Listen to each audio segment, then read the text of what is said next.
story about the delousing? Well, I only find out the real story now. I did not know this for the longest time, but we were all put into what looked like a great big bathroom, I guess, because they had these shower things at the top, and we were put onto benches. We were all stark naked, old and young. Of course, the sexes were separated, but we all had to sit in a row. And then somehow, and I don't know how it happened, but somehow the rumor started that they were going to gas us. I have to tell you that this is really true. This is what happened. And what happened eventually is that they rained from the shower heads. They rained soap and water on us. And the reason for that was that we had to be deloused. We were so full of lice through that. Our hair was cut.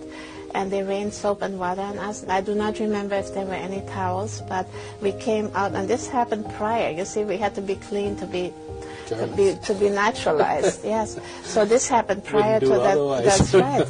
Germans had to be clean in That's those right. days. And I remember how embarrassed these people were to sit there stark naked. So when I hear about the shower heads and the Holocaust and all of that, I know exactly what it was. That was soap and water raining down on us to delouse us. That's what it was.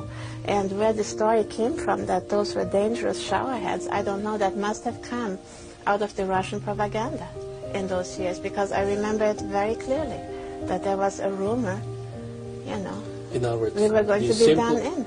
These simple people were afraid of this procedure? We were afraid of this procedure, yeah. And if I can tell, you can cut it out if it doesn't so belong. it's like Steven Spielberg, that everybody in Schindler's List is waiting for the gas to come in. And all it lo is and behold, all it was soap and water came raining down on us in this great big, we called it banya, which is a Russian word for a washroom. Bathroom, yeah, but it was a big one, a communal bathroom. It was huge, I would say. It was, the way I remember it, of course I was little, but the way I remember it, I would say it was at least 30 by 30. It must have been built for that purpose, to wash us down like dogs. But most people, of course, don't know is that the Germans had drawn a line from the Baltic, or actually from the North Cape virtually all the way down to the Bosporus. Mm-hmm. And anybody that came across that line, whether he was German or Mennonite, Jews for that matter, anybody in Europe could not go across that line without being deloused, because they wanted to keep lice out of Europe, because lice were so dangerous to public health. That's right. So that was don't the feel first... badly, you were not picked on because we were Mennonites or Lutherans. Or the same for the cutting of hair. I mean, we were all shorn bald in order to stop the louse problem that we had. Everybody had lice in the war, I mean, this was just common knowledge that everybody had lice, and then, of course, we had to be deloused and put into Germany. So Jews cannot claim unique victim status? No, they cannot. And when I hear the stories about them losing their hair, big deal. None of us had hair. Yeah. So that was my take on it. How about the cattle cars? Well, the cattle cars was pretty much the same story, because we considered ourselves lucky if we could ride in a cattle car, of course, because then we did not depend on horses. We did not have to walk on foot. Man, that was luxury, to ride a cattle car. And yes, they were crammed full of people, and yes, it was very difficult, to travel like that. You could not sit. You had to stand because they were crammed full. Often there was not water. There was no food. This is how it was in those years. People were hanging on those cattle cars. When you see those pictures, that could have been us. We were like that in those years. That means nothing. The same when you see the bunk beds. My goodness, we were lucky if we had bunk beds where we could sleep at night. It meant we did not have to sleep outside in the snow. No. Those pictures mean nothing. So when I hear about the shower heads and the Holocaust and all of that, I know exactly what it was. That was soap and water raining down on us to delouse us. That's what it was. And where the story came from, that those were dangerous shower heads, I don't know. That must have come out of the Russian propaganda in those years, because I remember it very clearly. During Napoleon's retreat from Moscow in 1812, more French soldiers had died of typhus than were killed by the hands of Russians. Since then, typhus had been an epidemic in several countries in Western and Eastern Europe. For instance, in World War I, and in the years immediately following it, the disease was prominent from Western to Eastern Europe in the 1920s. In Russia alone, typhus had caused up to 3 million deaths, and millions more had died in Poland and Romania since 1914. Many troops, prisoners, and even doctors were infected, and at least 150,000 people died of typhus in Serbia, 50,000 of whom were prisoners. In World War I, delousing and disinfection stations were even established for troops on the Western Front, including the use of shower trains. But the disease devastated the armies of the Eastern Front, where conditions were far more harsher and resources were far more limited. The fatality rates typically ranged from 10 to 40% of those infected. Typhus was especially deadly for nurses and caregivers, who were constantly exposed while treating the sick.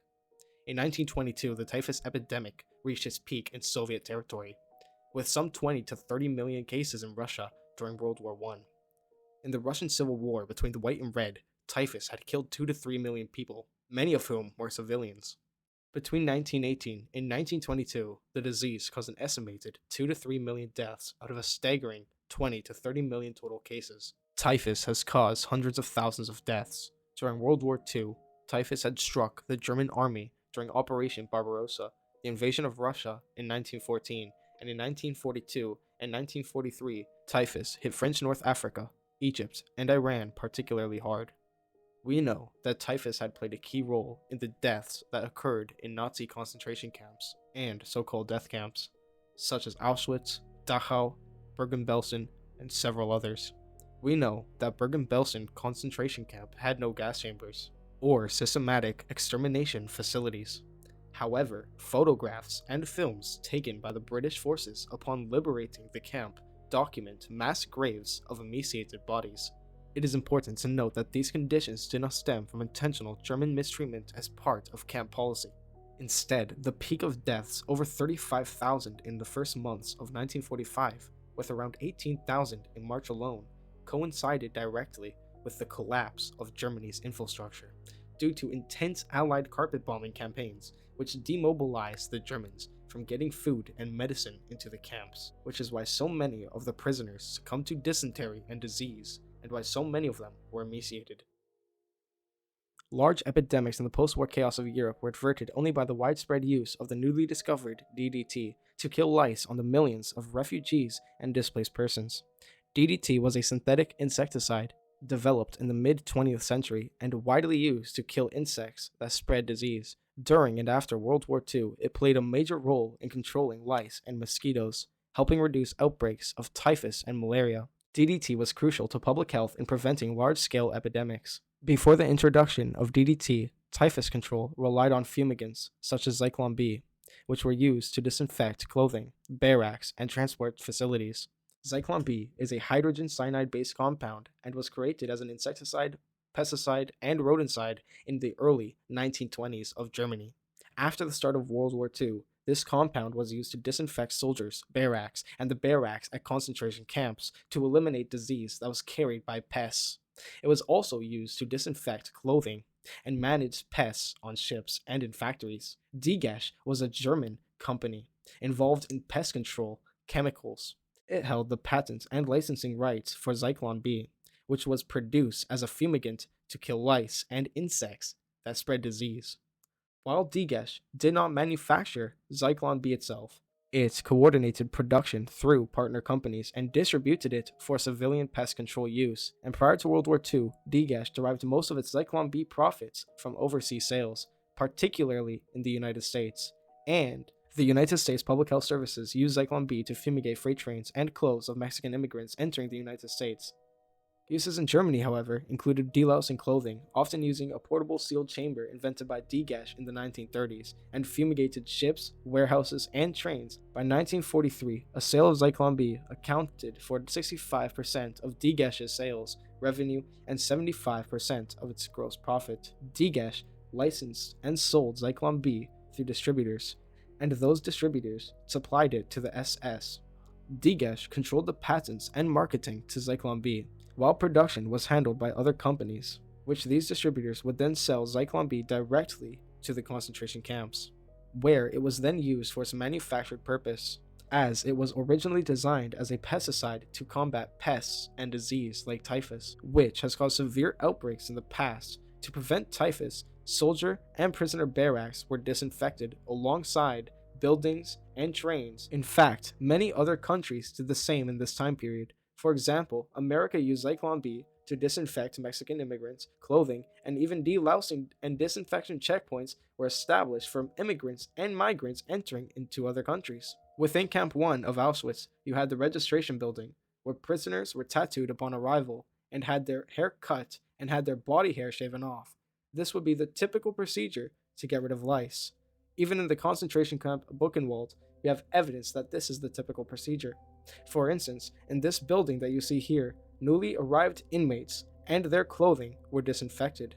Every transport train could bring typhus or dysentery into Buchenwald. As a result, every new arrival had to go through the disinfection building.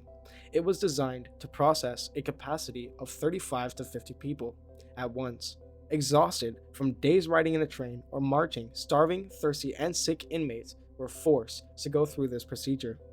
They had to remove their clothes and had to hand over all their remaining possessions. The hair on their heads and bodies were shaved off, and they were dipped in a stinging disinfectant. After passing through this gauntlet, they had to walk naked through an underground passage, and many Jews delivered from Auschwitz feared for their lives upon entering the flat building, since in Auschwitz entering a delousing station was rumored to be sure death in the gas chambers. However, there were no gas chambers used for the murdering people at Buchenwald. The disinfection rooms that have survived were merely used to disinfect clothing. These sort of disinfection buildings were the real gas chambers. In Heinrich Himmler's conversation with Norbert Masih in 1945, we have evidence that even in Auschwitz, the reason they initially built crematorias is because of the number of people who succumbed to the disease, and the crematorias were only made to burn bodies to prevent other diseases from spreading.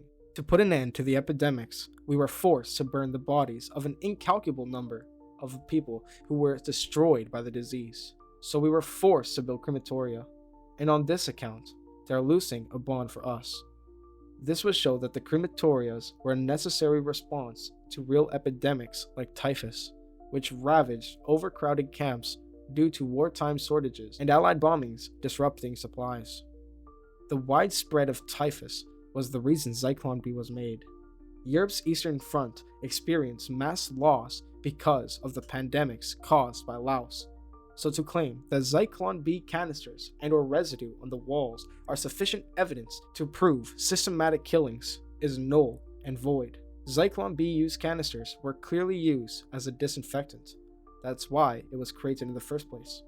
This is even agreed upon by the historians who support the narrative of the Holocaust. For example, French historian Jean-Claude Persec, in his book that was published in 1989 titled Auschwitz, Technique and Operation of the Gas Chambers, said that during the trials that were held after the war, the tons of Zyklon B ordered by the camps were attributed to homicidal use without any verification.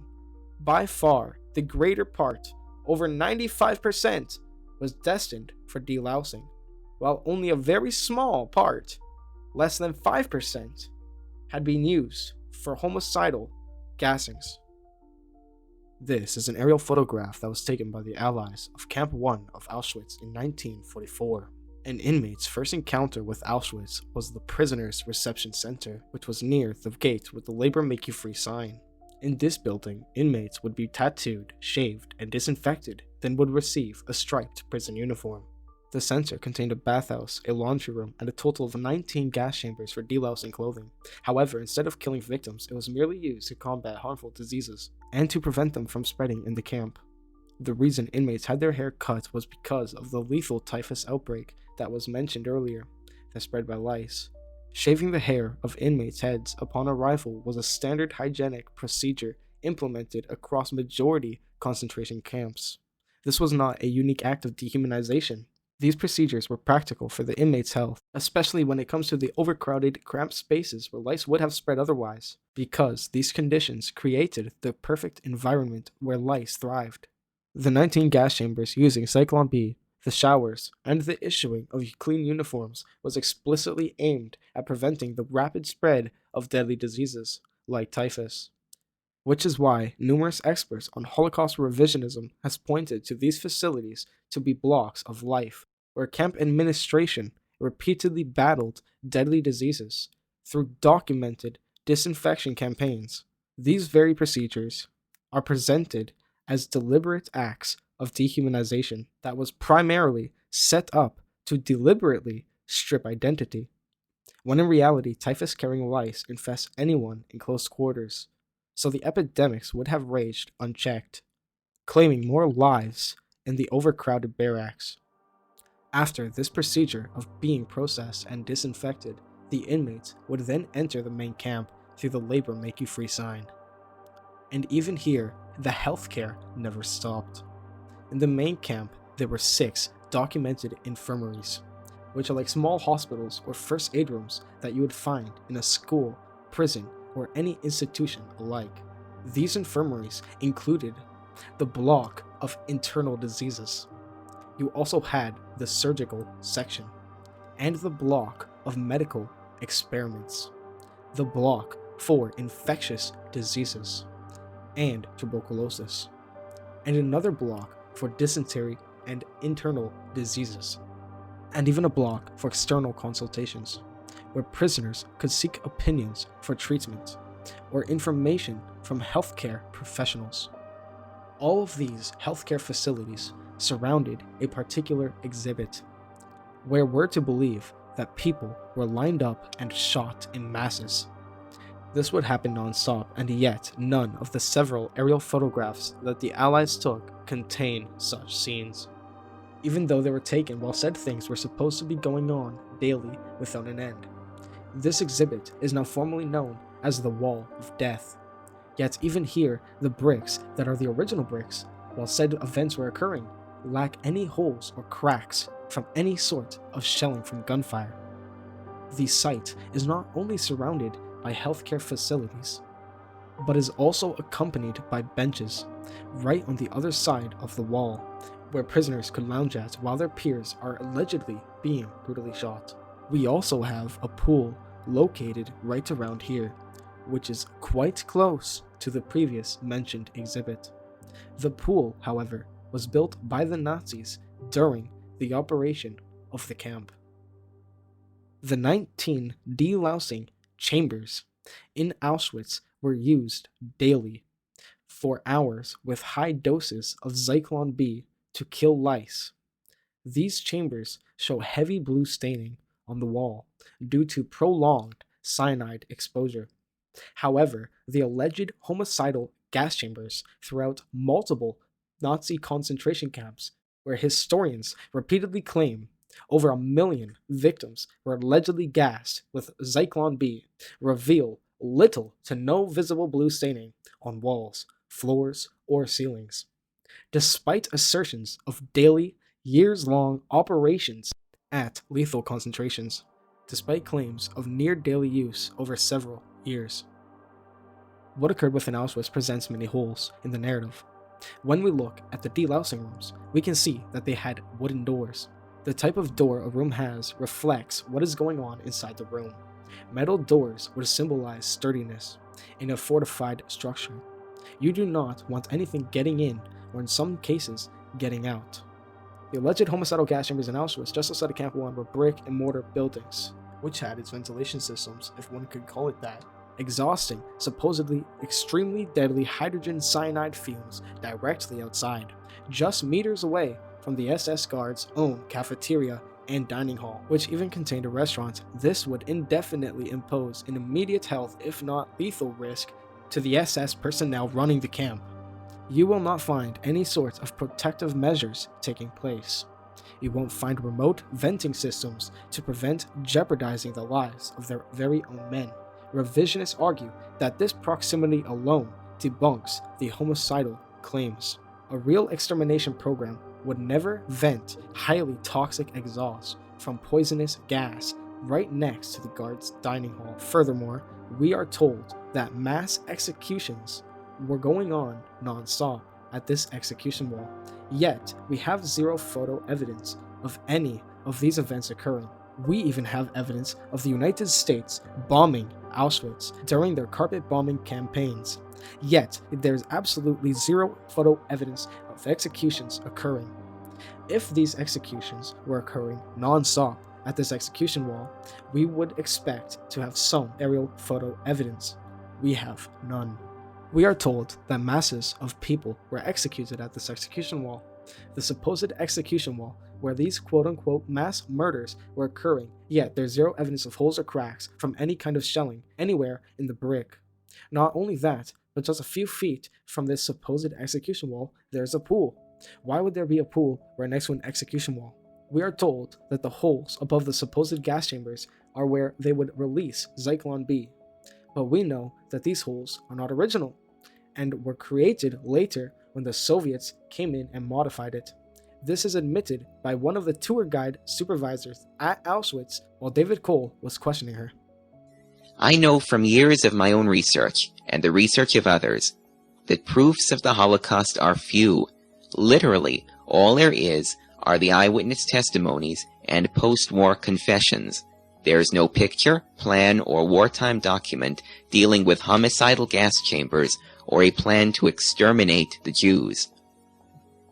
And we can't use the excuse that the Nazis destroyed all the evidence, because after we had broken the German code, we were able to intercept their secret transmissions, including those that came from Auschwitz. The key to understanding the Holocaust story is understanding the true nature of the things passed off as proofs. Everything that is used as evidence of the Holocaust also can be said to have a perfectly normal explanation.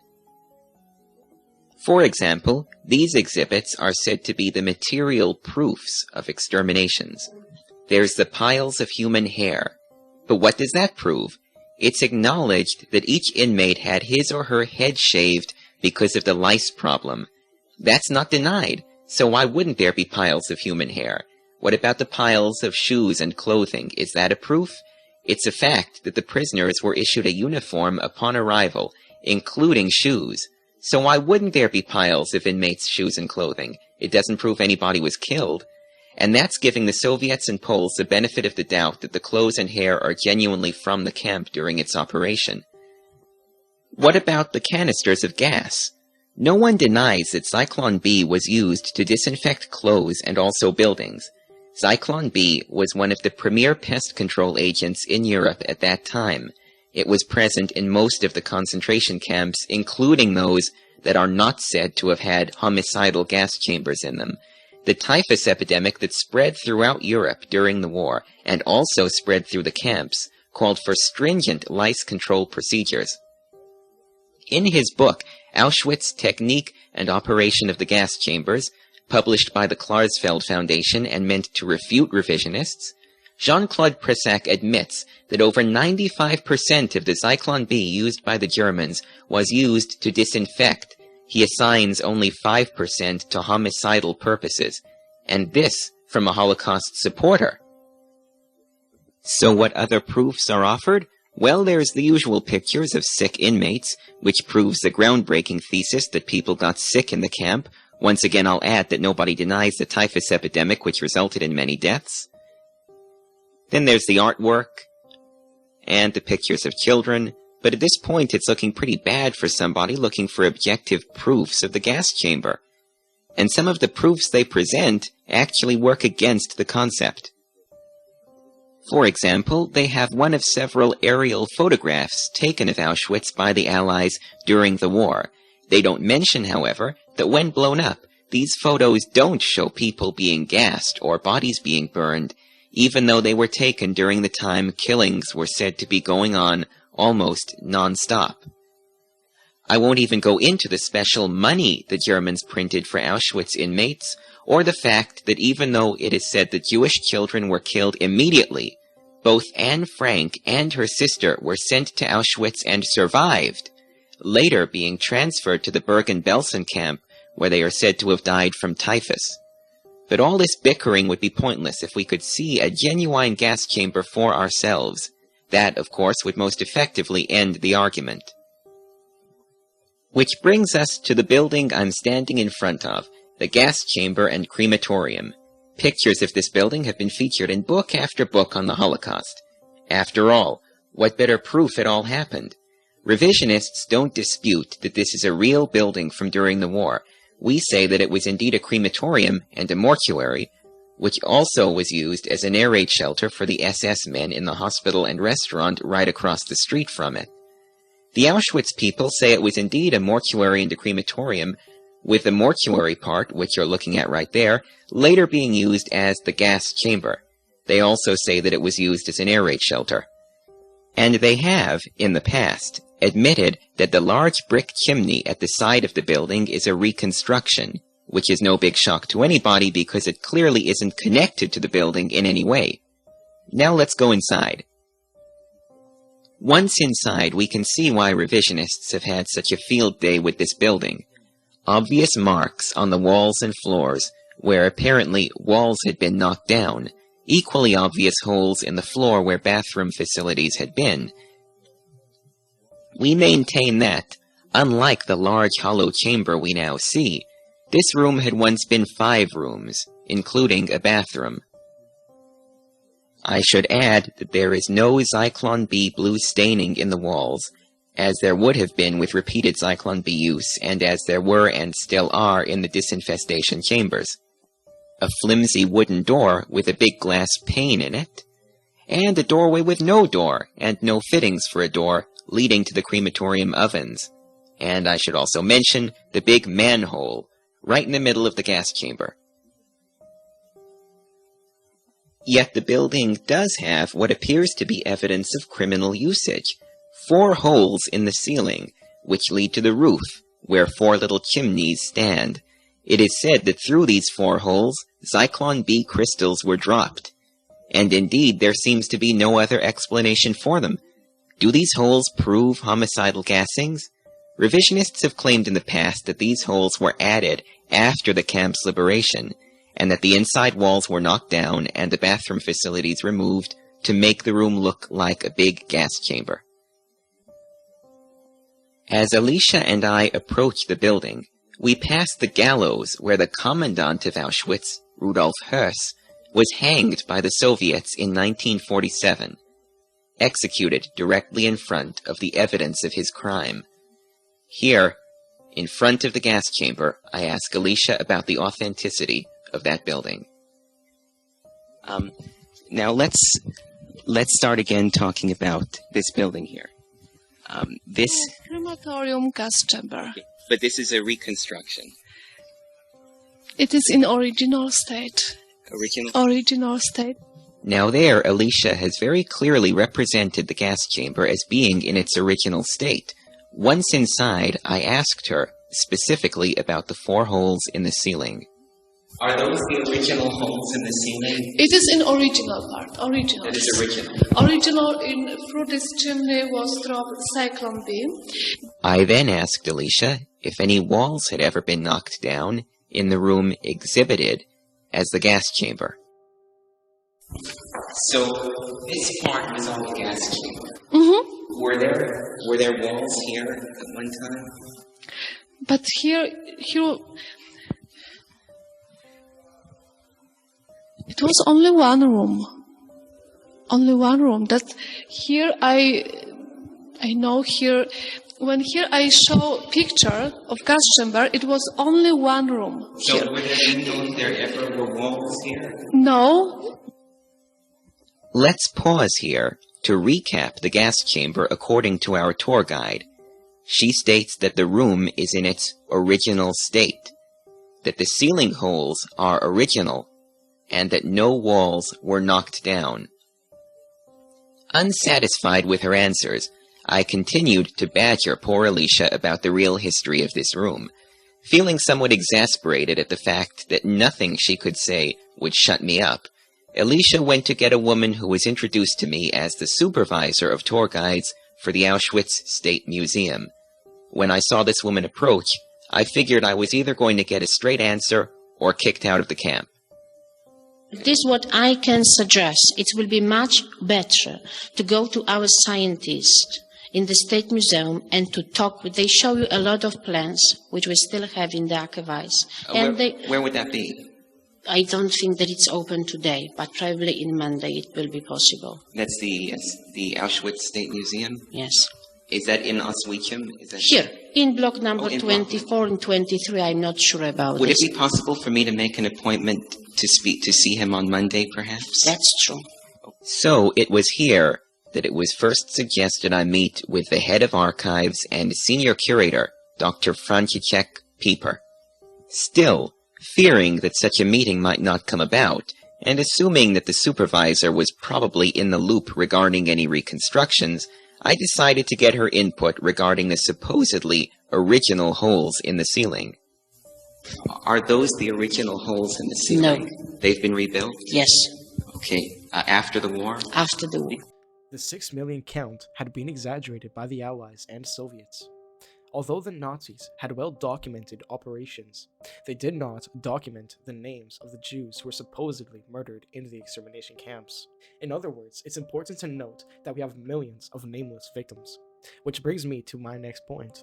Why so few certified deaths? An analysis of Auschwitz certified death records show that most registered prisoners who had died were Roman Catholic, about 47%, and Jewish, about 43%. Smaller numbers belonged to Greek Orthodox, Evangelical Lutherans, and Greek Catholic denominations. A small percentage had no religion listed. Beyond this, 2 official death registers survive, one from 1942 and another from early 1943. These 2 official death records that survive contain around 900 individual death certificates, including names and personal details. These numbers are quite small to the largely pushed 6 million number, and these documented numbers come from the death books of Auschwitz. These books were official SS documents recording deaths in Auschwitz. In other words, we are told that over 1 million people who were murdered at Auschwitz alone. But here's the thing, the actual official records, like the death books, only account for a tiny fraction of that number. Just tens of thousands, in fact. And those people, however, are named, registered, and documented. We know when they died, and sometimes even how. In other words, we know they existed, and we know they were in the camps because they were registered. And we know that they died because we have their death certificate. But the vast majority, supposedly over 1 million people, were never registered. They're nameless. They were never issued death certificates, since there were no graves and no bodies. And since they were not registered, we have no proof that they were even in the camp in the first place. And it also concludes that these people were nameless. And since they were never issued death certificates, it means we can't even prove they died there. What's even worse is that we're told all the bodies were cremated. We are told that the reason they vanished is because they were all cremated. But this only raises more problems. Since we don't have the bodies, we must have the ashes, which we don't, and yet we're expected to accept their deaths as absolute, unquestionable fact, even though there is no individual document proving they were even there in the first place. How is it that the most notorious mass murder in human history is not based on hard evidence? Imagine a murder trial with no names, no autopsies, no documents, no physical remains, just testimonies and confessions, which were brought up from torture and a lot of assumptions. As I will show later on, would that hold up in courts? Why is it that when it comes to Auschwitz and the Holocaust, the normal rules of evidence don't seem to apply? The Nazis were obsessive record keepers, and yet, somehow, when it comes to the largest group of their victims, we have no records to even prove that this was going on. And we're expected to believe that these undocumented victims existed, even though there is no primary source proving that they were even there. The fact that we have individual ovens for each and every soul is a big problem. The reason any facility would have individual ovens is for preserving individual ashes to send out to family, friends, and loved ones. The evolution of Auschwitz itself undermines the extermination narrative. Consider the development of the crematory facilities. As Heinrich Himmler himself admitted in 1945 that the crematoria were constructed specifically to stop the epidemics. By cremating the bodies of those who had died from disease, primarily due to outbreaks of typhus that ravaged the camps. The building and expansion of these crematoria were reactive measures to contain deadly epidemics and protect the remaining prisoner population from further spread. The initial small crematorium in Auschwitz handled routine deaths from disease. The later, larger facilities in Birkenau coincided directly with massive typhus outbreaks that killed tens of thousands. These structures were a hygienic response aimed at preserving lives. The estimated number of people who had died at Auschwitz has been revised downward over time and is now generally accepted by mainstream historians to be around 1.1 million. Yet, the figure of 6 million Jews being killed in the Holocaust is still repeated. The 6 million lie can be found in textbooks, memorials, and documentaries, even though we know that this number is fraudulent and was not based on precise records. In fact, the 6 million count was already circulating during the war, long before the camps were liberated, and before any thorough investigation could be conducted, before any testimony was given from any survivor, and well before access to key German documents. At the Nuremberg trials, this inflated number was presented as unquestionable truth, with defendants being tortured into confessions, then were sentenced and executed, partly on the basis of figures that were quietly revised downward by approximately 72.5%. And under these facts, we now disturbingly know that key Nazi figures were condemned and hanged based on fraudulent numbers we now know were false, and that should disturb everyone. Now, before we proceed any further, a little digression is needed about some genuine Holocaust revisionism. Dr. Franciszek Pieper is one of the Holocaust experts most directly responsible for the lowering of the Auschwitz death count. Along with other scholars like Israeli Holocaust expert Dr. Yehuda Bauer, it was decided around 1989 to admit publicly that fewer people died at Auschwitz than had previously been reported. In his book, Auschwitz, How Many Perished, Dr. Pieper concludes that the old Soviet-provided figure of 4 million is wrong, and that the real figure is closer to 1.1 million. Now that's no small revision, an admission that the Soviets exaggerated the figure by almost 4 times. We can also see how the fraudulent figure has been an ingrained part of supposedly factual Holocaust history for almost 50 years. As late as 1988, in the official Auschwitz State Museum guidebook, you'll find on page 19 an official affirmation of the 4 million figure. The Soviet State Extraordinary Commission for the Investigation of Nazi Crimes stated that no less than 4 million people perished in Auschwitz. The Supreme National Tribunal in Poland stated that about 4 million persons perished in Auschwitz. According to the International Military Tribunal in Nuremberg, more than 4 million persons perished in Auschwitz. And these figures are based upon the evidence of hundreds of surviving prisoners and upon the opinion of experts. Well, this shows that not only was fraudulent Soviet evidence admitted as fact at Nuremberg, but also that survivors and experts can be wrong. The 6 million Jews dead phrase was used over 246 times from 1865 to 1945. Not once was it true. In other words, for 80 decades, the phrase of 6 million Jews being dead has been used, and each and every single one of these cases have been proven false. The 6 million Jews dead phrase was found in newspapers and fundraising appeals from well before 1945, when the camps were liberated. These newspapers contained exaggerated and inflated numbers of Jews facing extermination and or being wiped out from starvation in Eastern Europe. These stories were deliberately being used for aid drives and or to rally support, so for 8 decades the 6 million figure was recycled endlessly as a trope for impending Jewish catastrophe without any verification. For this documentary, I personally subscribed to the New York Times Machine archive, which grants access to every paper they've ever published throughout history. Now I'm going to share a few of their actual articles from well before World War II began, spanning from May 7th, 1920 to February 23rd, 1938. These articles will feature the 6 million Jews phrase and or directly mention the Holocaust before World War II even began, long before any alleged events in the camps could have occurred, starting with a newspaper article that the New York Times published on May 7th, 1920, nearly 2 decades before the alleged atrocities claimed to have occurred between 1941 and 1945. On page 11, we have an article titled Jewish War Aid Gets $100,000 Gift. It explicitly mentions 6 million Jews facing death from starvation and disease in Eastern Europe.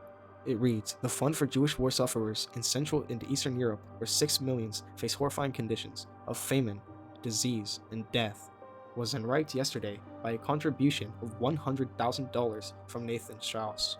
Moving on to another New York Times article from July 20th, 1921, which was posted exactly 20 years before the alleged Holocaust events claimed to have begun between 1941 and 1945. On page 2, we have a headline that is titled, Begs America, Save 6 Million in Russia.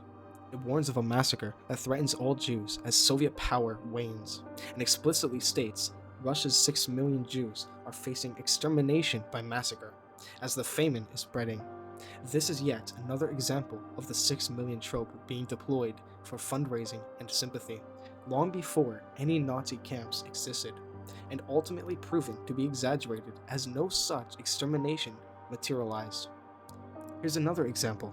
This time, it's from the archives of Montreal Gazette, dated December 28, 1931, 10 years before the alleged Holocaust events of 1941 and 2 years before Hitler ever became Chancellor.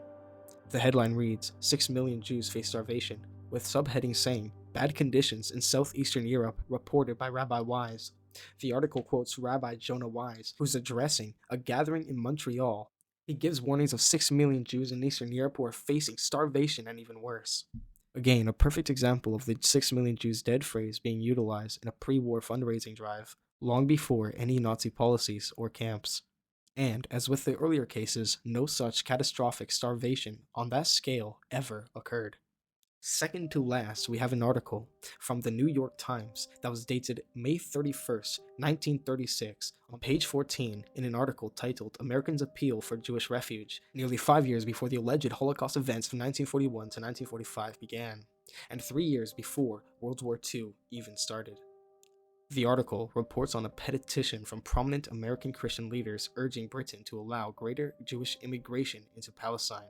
It explicitly states, the petition in expressing the opinion of enlightened Christian leadership in the United States favoring a larger Jewish immigration into Palestine stressed the intolerable sufferings of the millions of Jews in the European Holocaust. Here we see not only the reoccurring millions of Jews, but the actual proper term, the European Holocaust, being used in 1936 to describe the ongoing sufferings and persecutions in Europe long before any death camps or gassings. And just like the other cases, no catastrophic event ever occurred. Last and not least, from the New York Times, we have an article that was published in February 23rd of 1938, nearly 3 years before the supposed deadly turning point of 1941, and 5 years after Hitler gained power, and of course, 1 year before World War II even started. We have in page 23 in an article titled Jewish Tragedy Pictured. It reports on a plea from Mr. Tarshish, who's a Jewish leader, describing the desperate conditions of European Jews and stating the depressing picture of 6 million Jews in Central Europe deprived of protection or economic opportunities, slowly dying of starvation, all hope gone. It goes on to say, the Jewish tragedy started when Hitler came into power in 1933. He also said, the Jewish people are facing the greatest tragedy of history, not excluding the Spanish Inquisition or the Middle Ages. He continued, there is no future for the Jews in Germany, in Poland, and in Romania. They're being strangled by the point of starvation. Once again, we see the 6 million Jews dead phrase appearing in a dramatic fundraising appeal portraying an ongoing tragedy of starvation and hopelessness long before any death camps or systematic killings were claimed. As with every prior instance, no such total extermination or mass starvation on that scale materialized in the pre-war years, especially not in 1938, which was 1 year before World War II. Now, it is time to pivot from this topic to re-examine the record through the Allied archives. In the British archives, there are several declassified documents that revisionists can point to confirm their skepticism. Take, for instance, the declassified document from 1943, where the head of the British Psychological Warfare Executive and chairman of the Joint Intelligence Committee, Mr. William Cavendish Bentinck, openly admitted that the gas chamber stories were fabricated for propaganda purposes. In his handwritten minute, Cavendish Bentinck confessed, We have had a good run for our money with this gas chamber story we have been putting about. But don't we run the risk eventually we are going to be found out, and when we are found out, the collapse of that lie is going to bring the whole of our psychological warfare with it. So isn't it rather time now to let it drift off by itself and concentrate on other lines that we are running? In other words, the British Psychological Warfare Department had already admitted that they invented the entire gas chamber narrative as a psychological operation, and we are still stuck within that operation 81 years later. Furthermore, we have Roger Allen, who was a high-ranking Foreign Office official who worked closely with Cavendish Bentinck during the war. Allen didn't believe stories about the use of gas chambers in Poland. He also questioned the reliability of the reports of gas chambers because they were very general and tended to come from Jewish sources. We also know for a fact that William Cavendish Bentinck said in August 1943 that the Poles and Jews were exaggerating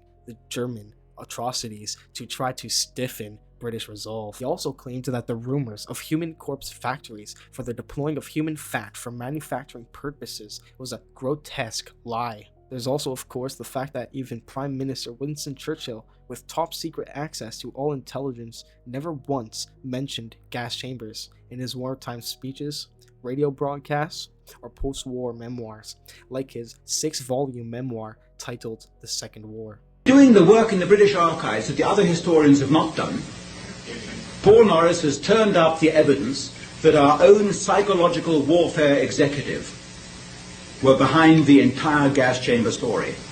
And once again, we're quoting from the archives.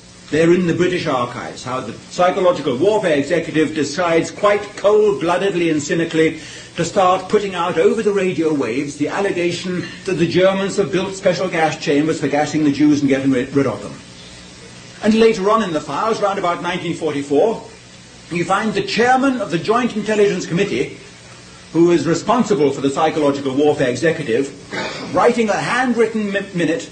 His name is Victor Cavendish Bentinck, an eminent banker, an industrialist, still alive in England now, Lord Portland as he is now, chairman of the Joint Intelligence Committee, writing and handwriting in 1944, words to the following effect. We've had a good run for our money with this gas chamber lie, but really we've got to be a bit careful because eventually it's going to be exposed and then our entire psychological warfare effort will be brought down with it. So isn't it good time now to distance ourselves from this particular story? We've set the hair running, now we ought to let it go off by itself. A good run for their money in 1944, and here we are in 1988, and that hair is still running 44 years later. One of the most well-known atrocity claims from World War II was that the Nazis turned Jews into soap. This rumor was circulated by a man named Stephen Wise long before the war had ended. Stephen Wise was a powerful American rabbi and Zionist leader during the Second World War. He became one of the loudest voices calling attention to the horrors taking place in Europe, but several of his claims were blatant lies or pushed without evidence. In fact, in 1942, Stephen Wise publicly stated that Jews were being made into soap, a claim that has since been widely discredited by historians as unproven. Yet, these reports helped fuel outrage and moral justification for US intervention in the ongoing war. But this wasn't the first time Wise made bold claims. Back in 1931, a full 10 years before the Holocaust even began, Stephen Wise told the public that 6 million Jews in Eastern Europe were in danger of starvation and extermination. That's right, 6 million, the exact number that would become permanently etched into the world's memory after the war. But during World War II, as propaganda about Nazi brutality began to circulate, Wise's reports were filled with disturbing stories, even though they were unverified. These stories helped stir American public opinion and justified military engagement on the Western Front. But what's most disturbing is that many of these specific claims and reports turned out to be exaggerated or completely false. The soap rumor, the shrunken heads, the human skin lampshades, they were widely believed at the time, but in the decades since, many of them have been quietly walked back or dismissed by scholars. During the 20th century, there are various alleged instances of soap being made from human body fat. The British press claimed the Germans operated a so-called corpse factory, where they allegedly made soap from the bodies of their soldiers. This story, though false, was widely circulated as propaganda during the war. Then, during and after World War II, the same type of claim resurfaced. only this time it said that the Nazis were mass-producing soap from the bodies of victims in concentration camps located in German-occupied Poland. The fact that nearly the exact same story was recycled from one world war to the next raises serious questions. The pattern of repeating wartime propaganda until it became accepted as truth played a major role in spreading and cementing the soap myth. At the Nuremberg trials, items were even presented as evidence of such production, and after the war, the soap-making rumor was widely accepted and published as fact in numerous books, newspapers, articles, and museums. However, the claim has been debunked for decades. Historians have repeatedly clarified it is a fact that the Nazis never used the bodies of Jews, or for that matter anyone else, for the production of soap. The soap rumor was thoroughly investigated after the war and proved to be untrue." End quote. Despite this, many continue to believe the myth, unaware they are repeating a recycled lie. This is not the only parallel in resurfacing propaganda lies. Take for instance, in late 1942 Christian Century, a respected Protestant magazine commented on early reports of Nazis turning victims into soap and fertilizer, stating, "The parallel between this story and the corpse factory atrocity tale from the First World War is too striking to be overlooked." And of course, as mentioned before, British intelligence officials like Victor Cavendish Bentinck, head of the Joint Intelligence Committee, dismissed similar reports as grotesque lies. At the Buchenwald concentration camp in 1945, the Americans set up a display table to show Nazi atrocities. It was a psych warfare operation featuring a lot of bogus items: tattooed skins supposedly taken off bodies, a supposed human skin lampshade, which in reality is just a basic lampshade. But they really went over the edge of dumb when they put this on the table. We have a close-up photo. It looks like two shrunken heads originating from South America, likely purloined from a German university anthropology collection at the end of the war. They are being used to frame the Nazis as head shrinkers. It's just so dumb. We are told that the Germans had a policy of exterminating the Jews physically, and that for this policy they used as a special weapon the gas chambers, especially with Zyklon B. And we are told that the total of the Jewish victims were 6 million. We think that the Jews, of course, were persecuted, that there were concentration camps, deportations, and so on, and that the final solution of the Jewish question for the Germans was the immigration, if possible, of the Jews, and if necessary the deportation, but certainly not the extermination. And we are not people who deny whatsoever. We affirm after many, many researches that there were no order from Hitler or from anyone to exterminate the Jews, no plan, no budget, and that the specific weapon of the specific crime did not exist. I mean the famous Nazi gas chamber. Several of the wartime German documents dealing with the final solution were confiscated by the Allies after the war. These policies that made up the final solution were ones of mass immigration and deportation of the Jews. These policies have been reinterpreted to be events of deadly turning points despite their own content denying such narratives. For instance, on January 24th, 1939, Hermann Göring assigned Reinhard Heydrich with the task of solving the Jewish question by means of immigration and evacuation as advantageously as possible, with no mention of systematic killing methods or future plans for mass genocide. This coincided with the event of July 31st, 1941, where Göring sent Heydrich another letter, charging him with making all necessary preparations for a complete solution of the Jewish question in Europe. Göring explicitly states this new assignment is in addition to the task already given to him on January 24th, 1939, to solve the Jewish problem by means of immigration and evacuation. In other words, it's the same policy, only now just expanded to all German-occupied territories, where immigration matched with forced deportation was utilized wherever possible. Proof of this would be in the document that was produced nearly 5 months and 20 days after the new assignment was given to Reinhard Heydrich. In a conference in a villa in Wannsee on January 20th, 1942, where senior Nazi officials gathered to formulate the plan of the final solution, to the Jewish question. Reinhard Heydrich was a central figure at the conference. The document that had been produced from that meeting is called the Wannsee Protocol. The document outlines discussions about Jewish populations across Europe, their classifications, and plans for their evacuation to the east. However, despite its reputation, the document does not contain any reference to mass extermination. Nowhere in the document does it mention gas chambers, crematoria, or direct killing methods. Instead, terms like evacuation, resettlement, and processing can be found. One key paragraph says, and I quote, "In the course of the final solution and under appropriate direction, the Jews are to be utilized for work in the East in a suitable manner. In large labor columns separated by sexes, Jews capable of working will be dispatched to these regions to build roads, and in the process, a large number of them will undoubtedly drop out by the way of natural reduction." Notice how it says reduce naturally, implying death by natural causes like disease or dysentery like infections. It is crucial to note that even the word extermination in German is absent, and what is present instead is a logistical overview, population numbers, categories of Jews, and which government agencies would be involved in their evacuation. The Wannsee Protocol has been described as a deadly turning point, yet its own content denies such narratives, and its context certainly debunks such notions. It only shows that the Nazi leadership was deeply involved with mass forced deportations and labor camps in the East.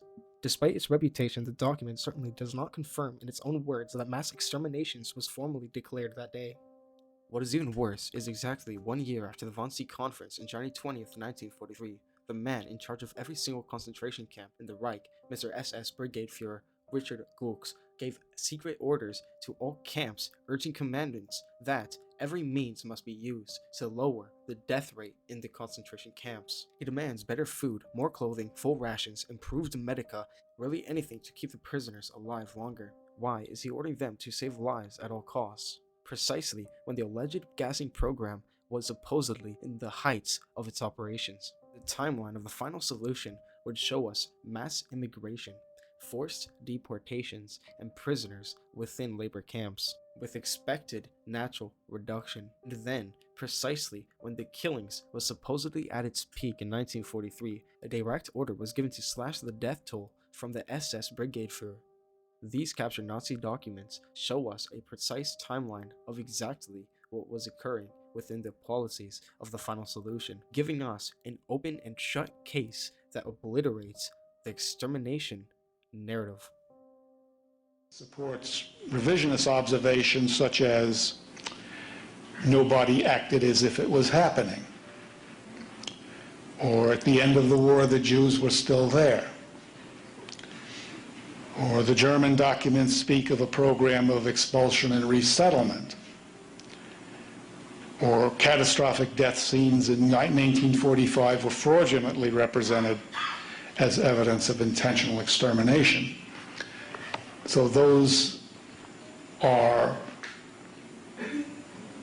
observations that a revisionist can make and direct you to piles and piles of books that show precisely these things. On their site, see, the statements that they can make on their site seem to me that all of these categories, leading Nazis said, all historians say, survivors say, Hus confessed that, this inmate testified that. I think on their side it's all what somebody said. The gas chambers, the buildings claimed to be the gas chambers, still exist at 2 of the camps in Poland. You can go there, you can conduct forensic tests, or you can go there and just look for yourself. Now, one of the gas chambers at the Majdanek camp... We'll show you. Show them the film. This is a film that Mr. Cole would be happy to show you and has shown a number of people. Most importantly, the Zyklon B gas that is said to have been used leaves blue stains and traces on the walls. These are the delousing chambers at Birkenau, at the Auschwitz-Birkenau camp. They are loaded with blue staining that indicates Zyklon B gas usage. Here I am in the inside of the delousing chamber. The blue staining is clear. The traces are measurable even 50 years after the fact. But now we come to the inside of a gas chamber, a supposedly murderous gas chamber at the Mauthausen camp in Austria. There is no blue staining on the walls, no Zyklon B traces in the walls. They have been measured. There is no Zyklon B residue. 50 years after the fact, it exists at the delousing chambers. It does not exist in the supposedly homicidal gas chambers. Here we see the door to the Mauthausen gas chamber. It does not lock.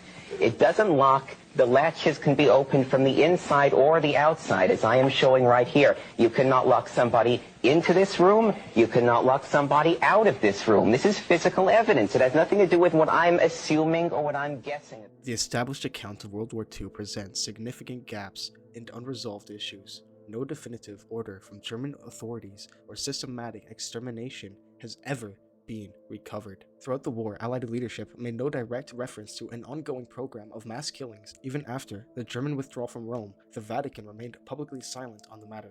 Critical examination of the claims made during and after the war reveal serious problems. Stories such as soap being made from human corpses are not supported by credible evidence. Despite this, similar claims were widely accepted and used as fraudulent evidence during the Nuremberg trials. In contrast, actions carried out by the Western Allies, including strategic bombing campaigns and the post-war expulsion and detention of civilians, are rarely subjected to the same level of scrutiny. Several trials were taking place at the end of the war. Among these were the trials of the Dachau camp staff outside Munich, thus not far from Nuremberg. These trials were supervised by the War Crimes Branch. They were perhaps the most shameful episodes in US history. The entire repertoire of third-degree methods was enacted at Dachau, beatings and brutal kickings to the point of ruining testicles in 137 cases, knocking out teeth, and starvation, solitary confinement, and torture with burning splinters. But it did not end with torture. When the beatings failed to produce testimony, the Americans would turn to psychological torture. A favorite strategy among these that was used when a prisoner refused to cooperate was to arrange a quote-unquote mock trial. The prisoner, who was already broken and starved and isolated, was marched into a darkened chamber with civilian interrogators dressed as US Army officers, where they would then be sat in judgment. There would be a black cloth on the table with a crucifix at the center, and the only light was what emanated from a candle. The condemned prisoner was then promised that if he cooperated with the prosecutors in giving evidence, he would be reprieved. Sometimes, interrogators threatened to turn prisoners over to the Russians. In many cases, the prisoner's family was threatened with loss of ration cards or other hardships if cooperation was not obtained. As distinct from the mock trials, the official trials were also apparently a deliberate mockery of any conception of due process. The mockery started with the indictment, which made only general reference to very broad categories of crimes allegedly committed in the years from 1942 to 1945. In the cases of concentration camp personnel, it then proceeded to present a long list of defendants accused of being criminal in this extremely general sense. Specific crimes by specific people on specific dates were not part of the indictment. In some cases, the defense counsel was an American with no legal training who could not speak German. What is even worse is that competent interpreters were not provided at the trial. The prosecution also lacked legal training, as did the court. The US Army authorities in charge admitted some of these things. When the chief of Dachau War Crimes Branch, Lieutenant Colonel A.H. Rosenfeld, quit his post in 1948, he was asked by newspapermen if there was any truth behind the stories about the mock trials, at which sham death sentences were passed. He replied, "Yes, of course, we couldn't have made those birds talk otherwise. It was a trick, and it worked like a charm." The unreasonable continuation of war crimes trials in West Germany and the absence of any statute of limitations for alleged Nazi crimes carried heavy consequences. People who have been present during the events had been afraid to come forward and report to what their knowledge actually happened. They would rather not call attention to the fact they were even there. Yet, a few courageous individuals still emerged. The most significant to date was Theis Christofferson, author of the Die Auschwitz Lüge, The Auschwitz Lie. Christofferson served at Auschwitz from January to December in 1944. In 1973, he published his recollections, firmly stating that no exterminations took place there. His recollections claimed that there were no gas chambers, no systematic killings. He also claimed that Auschwitz was merely just a labor camp amid wartime hardship. He would be profoundly credible evidence for our case. since he had first-hand knowledge of what was transpiring within the camp. He recorded prisoners that were well fed, specifically made mention of how he personally experienced no signs of mass murder. Another key figure was Joseph Ginsburg, who himself was a Jewish author who wrote numerous books, though not deeply researched, drawing from newspaper reports and his own experiences as a Jew deported with his family to occupied eastern territories by Nazis. Ginsburg held extremely strong revisionist views. He believed that many Jews had died from conditions from epidemics. He rejected gas chambers as unproven and scorned the 6 million figure as inflated. He estimated a maximum of 3 million victims, but noted it was likely far more fewer. He also attributed the deaths that did occur to disease, not deliberate genocide. He most notably denied rumors of the German government ever designing plans to exterminate Europe's Jews. As a reward to get to the truth, Ginsburg, a small man and not young, was beaten up by Jewish thugs while visiting his wife's grave at an Israeli cemetery in Munich. There are documents dealing with concentration camp administration, with crematory instructions, and with deportations. There are also operations which employed prison labor. On the contrast, there is of course no direct documentary evidence of an extermination program. As Dr. Kubavi, the director of the Center for Contemporary Jewish Documentation in Tel Aviv, admitted in the 1960s that there are no documents signed by Hitler, Himmler, or Heydrich speaking on the matter of exterminating the Jews. We also have Wilhelm Stieglitz, a retired Hamburg judge who had been assigned to an anti-aircraft unit near Auschwitz during 1944 and had visited the camp Auschwitz on a few occasions. In his 1979 book, Der Auschwitz Mythos, or the English edition Auschwitz, A Judge Looks at the Evidence, 1986, described his personal experiences from mid-July to mid-September in 1944. In his recollections, he mentions how he saw no evidence of mass extermination, gas chambers, or systematic killings. He noted no signs of the alleged atrocities such as smoke or odors indicating mass cremations on the scale claimed post-war. For such honest reportings of his recollections there, Stieglitz was punished with a 5-year 20% reduction rate on his pension. Lastly, we have a Jewish historian named Samuel Gringas, who himself was interned in the ghetto of Kenos in Lithuania during the war. He criticized what he called the hyper-historical nature of most Jewish survivor testimony. He wrote that most of the memoirs and reports are full of preposterous verbosity, graphomanic exaggeration, dramatic effects, overestimated, self-inflating, philosophizing, would-be lyricism, unchecked rumors, bias, partisan attacks, and apologies. And that has to be one of the harshest critiques on the Holocaust I have seen from a Jew. I told Mr. Zundel and his defense team prior to my going that if I did in fact find facilities that could have supported executions, not only whether they did support the executions, but only whether or not they could have sustained gas executions, I would make that very clear in my report, and that is what I would testify to when I testified in court. With the exception of the video photographer, I brought the same things that I would have normally brought to a prison in the United States if I was doing a survey of their equipment. The draftsman was there to take and verify measurements. The drawings were made on site and then reproduced when we returned to the United States to document everything we saw. I personally made photographs and produced a great deal of photographic evidence of the hardware and facilities that we found in Poland. And the video photographer, which was not a normal thing for me, was brought to document the fact that the forensic samples that I removed from the facilities, the control sample from the lousing facility number 1 of Birkenau, and all of the other samples from the alleged gas execution rooms were properly taken, packaged for submission to the laboratories. I examined the facilities, and I made a determination that they were incapable of supporting the use of hydrogen cyanide gas for purposes of execution or otherwise. But additionally, it would be necessary to remove samples, return them to the United States for testing at an independent laboratory to in fact confirm what my visual inspection indicated, that these facilities never in fact contained hydrogen cyanide gas. What, aside from the samples, convinced you that these facilities could not have been used then or now as execution facilities? The samples in my mind were mainly corroborative. The reasons that I determined that these facilities were not or never could have been gas execution facilities are stated in my report.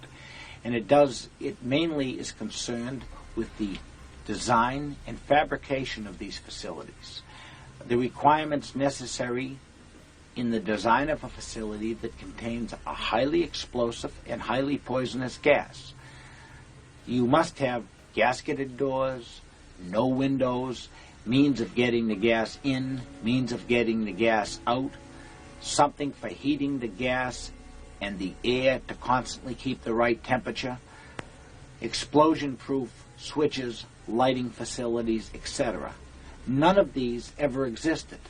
We're talking about brick and mortar buildings without heat, with non-explosion proof lighting, without gasketed doors, in some cases without doors at all, and with crematories that opened very close or adjacent to the facility. If these facilities were used for gas execution facilities, if those persons operating the facilities didn't gas themselves to death at the same time that the executees died, they certainly would have been blown to bits when the gas exploded from a spark arc in a switch, the heat of a light bulb, or the gas approaching and getting into the crematory furnace. I mean, it's just ludicrous to consider that these facilities could have been used as gas chambers. Well, we all know from reading the newspapers and watching TV that there's many Holocaust survivors who say that they actually saw gassings. They describe them in minute detail, which relative it was they lost, down to the color of the corpses and the color of the smoke coming out of the chimney. How do you respond to these people? Well, one of the things that was necessary for me to do, Kirk, at the outset, so I'd have an understanding of what I was doing, was read the literature and alleged eyewitness reports, so I could make a determination of the protocol, which, that's a fancy word that we use in terms of executions for determining for what the actual procedure is for the execution. And I found through these investigations that there is no such a thing as an eyewitness. I have never seen a report that was written by anyone who had a valid description of what could have happened at a gassing. So the long and the short of it is, there are no eyewitnesses because there were no gassings. The Red Cross kept detailed records of all the deaths in the concentration camps. They recorded the total number of deaths to be around 271,000. Furthermore, the Allies broke the codes to the SS communications and never heard anything about a Holocaust. American executive expert Fred Lucher scraped the bricks at Auschwitz in the gas chambers and found no Zyklon B residue within his forensic work. Then, of course, we have Paul Rassendyr, a French communist and resistance fighter who himself was imprisoned in Buchenwald. He shared camps with Jewish prisoners, yet he wrote that his experience was completely different, where he never saw any evidence of gas chambers or systematic killings occurring, just labor and wartime sufferings. Then there's the Red Cross document from November 22, 1944, which states clearly that one of their delegations entered Auschwitz. Their delegate reported it was an extensive labor camp where detainees performed various work, including work outside the camp. The document directly states that the delegate found no trace of installations for exterminating civilian prisoners. Officials from the International Red Cross visited the camps regularly and had complete access to the camps, documented everything, and estimated the total dead from all the camps to be around 271,000 to 290,000. About half of these dead were Jewish. So we are now talking about some 150 to 200,000 Jews that died in the German camps, primarily of disease. In the 1,650-page Red Cross report, there was never a mention of any gas chambers. There basically were 4 categories interned during the war: Poles, Jews, Russians, and political prisoners, sometimes alluded to as Germans. Jews made up less than 40% of Auschwitz, only around 12% of Dachau, and only around 30% of Buchenwald.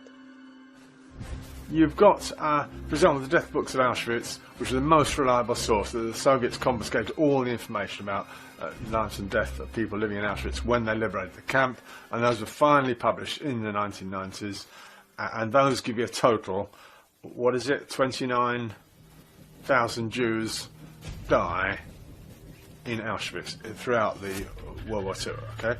And you've got somewhat more Catholics die. You've got more Catholics than Jews dying at Auschwitz. And if you want to say, oh, there's some missing data there, some Jews not registered who died, and so on, well, you can put it up at very most, I would say, 40,000 Jews dying at Auschwitz. Now, I don't allow it to go any higher than that. And that is 100 times less than the 4 million plaque at Birkenau after the war. Soviets put that totally absurd figure. Number of dead at Auschwitz was revised in 1989 from 4.1 million down to 1 million. Upon capture by the Soviet Union, original propaganda also claimed that 2 million were murdered in Majdanek, which included 7 homicidal gas chambers. 5 of these 7 have been admitted to never even have served as homicidal gas chambers. Number of dead at Majdanek was revised in 2005 from 2 million to 78,000. But somehow, the official account of 6 million dead remained unchanged. So, what is 6 million minus 4 million minus 2 million? The Holocaust is the only claimed genocide where millions can be reduced from the total claim to be killed, but the total figure always remains 6 million. Several sources, including the World Almanac, Red Cross documentation, the New York Times, and the Chambers Encyclopedia, shows that the Jewish population recorded does not reflect the testimonials given on the Holocaust. The Jewish World Almanac has been regarded as the absolute most authentic and trustworthy source for the world's Jewish population numbers. And according to the World Almanac, the world population of Jews increased between 1933 and 1948 from 15,315,000 to 15,753,000.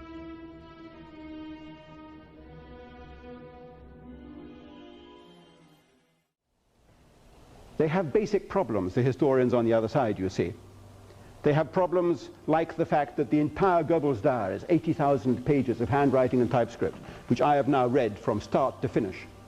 There is not a single mention of gas chambers or of people going to gas chambers. There is more than enough evidence that ugly things were happening to the Jews, I grant you that. To my mind, there's no doubt whatsoever that whatever it was that happened to the Jews, particularly the Berlin Jews, it was Dr. Goebbels, the Gauleiter of Berlin, the governor of Berlin, so to speak, who was personally responsible for it. He was the driving force behind the tragedy inflicted on the Berlin Jews and the Jews in the rest of Germany, like the Yellow Star, for example. That was his own brainchild. The diaries prove that beyond doubt. The diaries also prove, to my mind, and I'm satisfied that as Hitler's biographer I've read the lines of those diaries correctly and interpreted them correctly, that Hitler had almost no part to play in this. Hitler was an unwilling spectator while Goebbels started this whole operation off. But I emphasize, whatever it was that happened to the Jews, in the entire diaries there's no reference to gas chambers. There's no reference to factories of death. There's no reference to what we now call the Holocaust. Which is an odd thing, because why would he keep it out of the diaries? The diaries are very specific about other crimes that are being committed on both sides. And it's not only that. Not just the diaries don't help the Holocaust historians, but none of the archives help the Holocaust historians, rather the contrary. Ernst Zündel portrayed himself today as a man fighting for the good name of Germans, and part of that fight is the denial of the Holocaust. Zündel came to Canada in 1958. He said he found Germans slandered in print and on television. We were cowards, criminals, romantic dreamers, butchers, and Colonel Klinks, the butt end of every joke. And I didn't like it. He told the court that the Holocaust was at the center of the anti-German bias. Until 1960, he believed that 6 million Jews had been killed. Then, after reading widely and interviewing authors around the world, he changed his mind. Referring to some of the Holocaust atrocity stories, Zündel said, Only someone mesmerized by propaganda could believe in such nonsense. Zundel testified that the high death toll at camps like Dachau was mostly due to typhus, and those epidemics came late in the war. There were no active gas chambers for humans, he said. The jury in the trial has seen this military film, alleging that a shower at Dachau was used to gas Jews with Zyklon B gas. Zundel said that most authorities, including officials at Dachau today, now say that the gas chamber was never used. It took 20 years, he said, to admit that Dachau, Buchenwald, and Bergen-Belsen did not have gas chambers, he said. In time, the world would have to admit that Auschwitz and other eastern camps also did not use gas for human extermination. Zundel also said that the post-war Nuremberg trials were Germany's darkest hour, an example of human debasement. Through his lawyer, Doug Christie, Zundel introduced the writings of American politicians and jurists of the 1940s who criticized the trials as a blot on American justice. Zundel said the Holocaust is like a rumor that grows wilder each time it's repeated through each generation. He said it served well as war propaganda, but 40 years later, it is time to put that propaganda aside. Zundel told the jury that we must now realize that every government manipulates information and has censorship in times of war, and that we owe it to ourselves to be informed of the truth, or we will be mental slaves even after the war is over. The lawyer representing Ernst Zundel today began challenging some of the testimony given this week by an expert on the Holocaust. The cross-examination questioned several of the man's statements, including his belief that Adolf Hitler personally ordered the extermination of Jews. The Crown's expert witness, Dr. Raul Hilberg, was back on the stand today, where he was called to defend many of the conclusions he's made on the Holocaust during 40 years of research. Defense lawyer Doug Christie asked Dr. Hilberg how he came to the belief that Adolf Hitler personally issued the annihilation order. The doctor replied, Hitler's order was verbal, and thus no one knows the correct wording. It's one of the gaps in history, Hilberg said. One of the main questions has been, did the Germans deliberately intend to kill all Jews, and did Hitler give the order for such a plan? A recognized expert on the Holocaust today admitted there is no single report that shows the existence of gas chambers in Nazi concentration camps. Dr. Raul Hilberg was testifying for the third day at the trial of Ernst Zundel. Christie, was there a report that anyone was gassed? Hilberg, there's no single report about gas chambers. I can't swear there's correspondence to prove it. This is Zundel's message. There were no gas chambers in Nazi concentration camps. There was no mass murder of European Jews.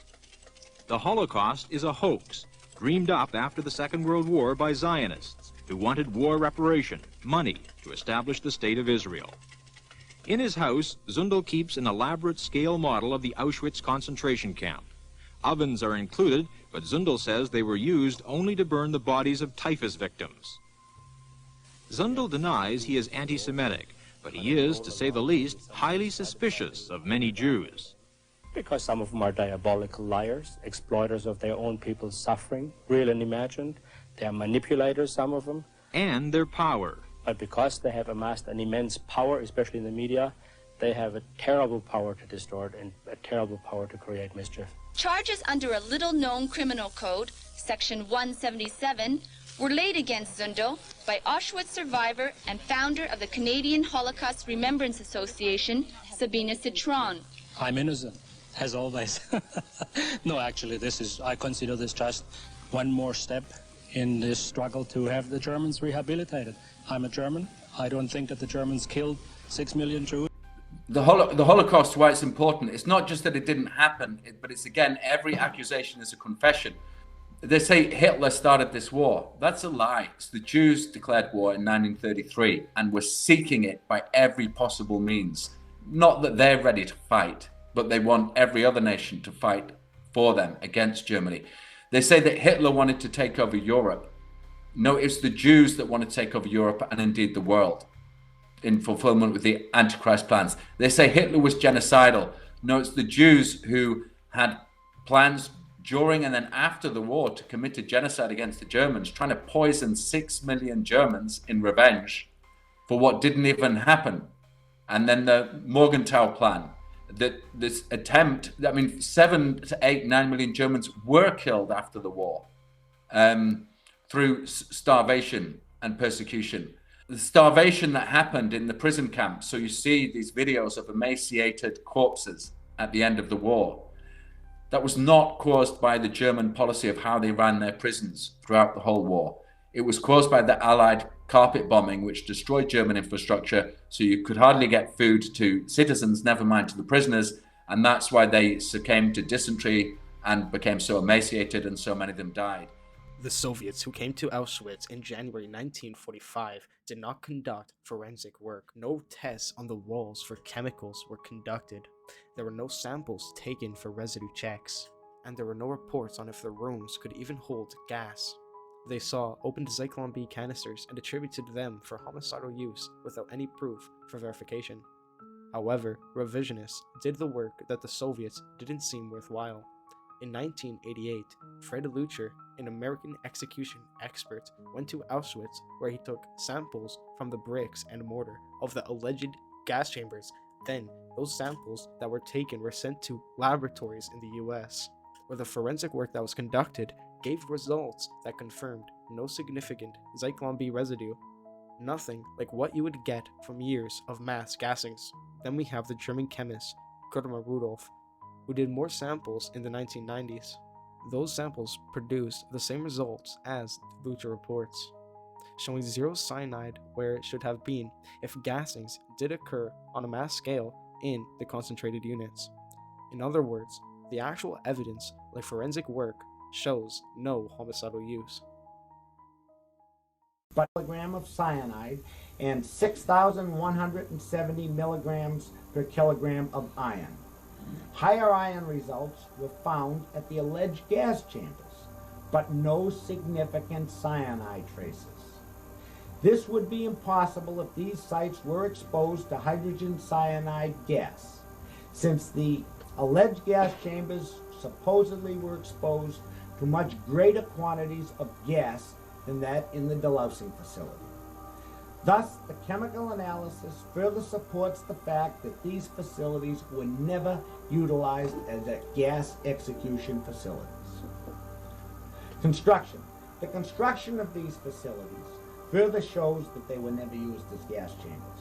None of these facilities were sealed or gasketed. No provision was ever made to prevent condensation of gas on the walls, floor, or ceiling. No provision ever existed to exhaust the air-gas mixture from the buildings.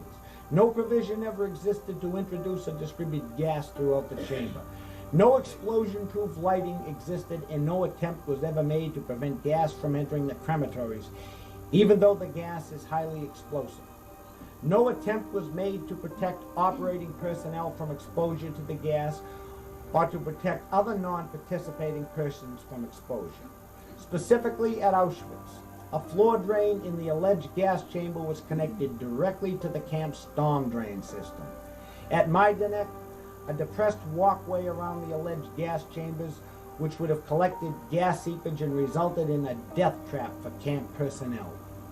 No exhaust stacks ever existed. Hydrogen cyanide is an extremely dangerous and lethal gas, and nowhere were there any provisions to effect any amount of safe handling. The chambers were too small to accommodate more than a small fraction of the alleged numbers. Plain and simple, these facilities could not have operated as execution gas chambers. Now, at the end of the Second World War, the Allies confiscated a tremendous quantity of German documents dealing with Germany's wartime Jewish policy, which was sometimes referred to as the so-called final solution. But not a single German document has been found that orders or even refers to an extermination program. To the contrary, the documents clearly show that the German final solution policy was one of emigration and deportation, not extermination. There's a lot I could say in this regard, but time does not permit getting into some of that. Holocaust historians, ladies and gentlemen, rely very heavily on so-called survivor testimony to support the extermination story. But such evidence is notoriously unreliable.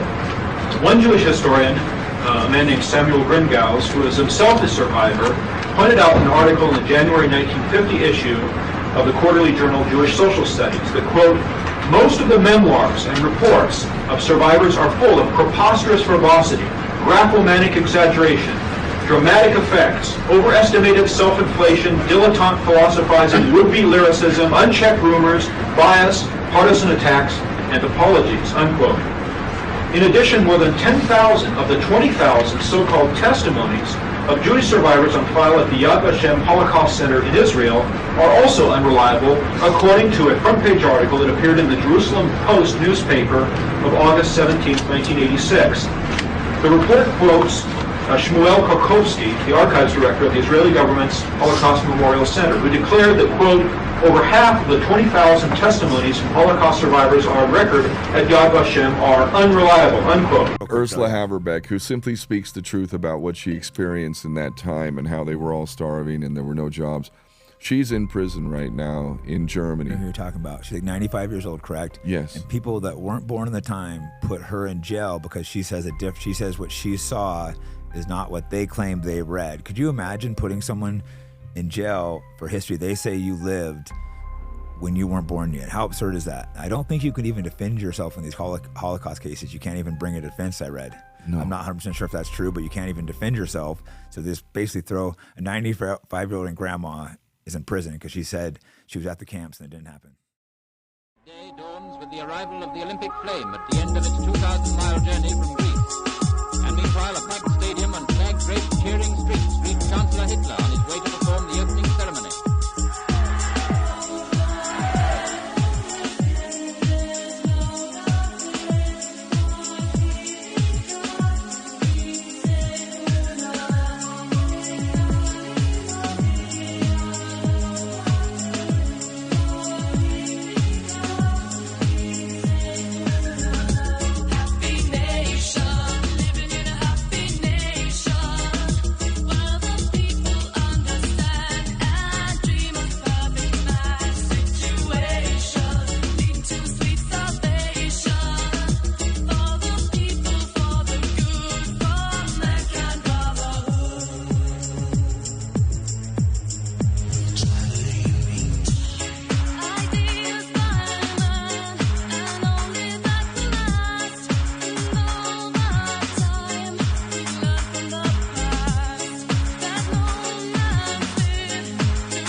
Toma, vai safada, o bagulho é doido, só frequência de rajada, então bota de ladinho, toma sua safada, ficou viciada, que aqui é só pensada, vai para o ladinho, toma, vai safada, o bagulho é doido, só frequência de rajada, então bota de ladinho, toma sua safada, ficou viciada, que aqui é só